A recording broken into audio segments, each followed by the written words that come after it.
जय जगन्नाथ। राधे राधे। आपण माने समस्तंकु मोर आध्यात्मिक यात्रा यूट्यूब चैनल रे स्वागत। आमे माने समस्ते जानिचंती भगवान सत्य त्रेतया द्वापर एवं कली जुगरे मानव रूप धारण करी अनेक मानवीय लीला करिथांती। केतेबळे निज भक्त माननकु आनंद दबा पई तो केतेबळे निज भक्त माननकु सुरक्षा देबा पई।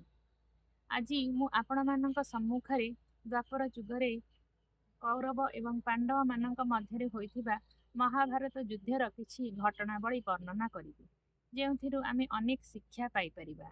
आपण मान समस्तंकु अनुरोध शेष पर्यंत ए भिडियोटी को निश्चित रूपे देखिबे। महाभारत युद्धरे श्री अर्जुन भगवान श्रीकृष्ण को निज रथर सारथी रूपे चयन करथिले, कारण सारथी शब्दर अर्थ हेउची जीए आमकु सुमार्गरे परिचालित हबा पई उचित मार्गदर्शन करे थाए। श्री अर्जुन भगवान श्रीकृष्णकर जड़े भाई, सखा, शिष्य एवं जड़े शुद्ध भक्त मध्य थिले।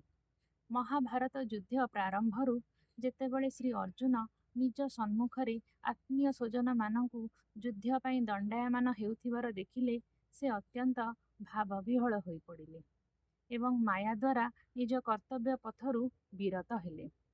शेषरे श्री अर्जुन भगवान श्रीकृष्ण पादपद्मरे निजकु समर्पण कले एवं भगवान को निजर गुरु रूपे ग्रहण कले। भगवान श्रीकृष्ण श्री अर्जुनकर एही समर्पण भाव देखि तांको शिष्य रूपे ग्रहण कले एवं तांको दिव्य ज्ञान प्रदान कले। श्री अर्जुन एही दिव्य ज्ञान को आहरण करी माया मुक्त होई निज कर्तव्य को पालन कले एवं अंतिमरे विजय प्राप्त कले। तेबे आसंतु जानिबा ए घटनावली आमकु कौन शिक्षा प्रदान करुची। एठारे रथ कहिले आमर ए भौतिक शरीर जहाँकि नाशवान एवं एही रथ मध्यरे रथी होचे आमे स्वयं आत्मा जे कि अविनाशी एवं अमर। रथरूपी शरीर भितरे विद्यमान थिबा परमात्मा हेउछंती आमर सारथी, जे ये शरीर रूपी रथ को चलाउचंती।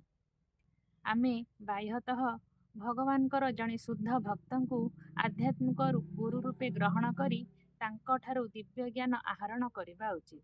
एणु आसंतु आमे भी श्री अर्जुनंक परी आमर ए शरीर रूपी रथ को परिचालित करिया पई भगवानक निकटरे निजको आत्मसमर्पण करिबा।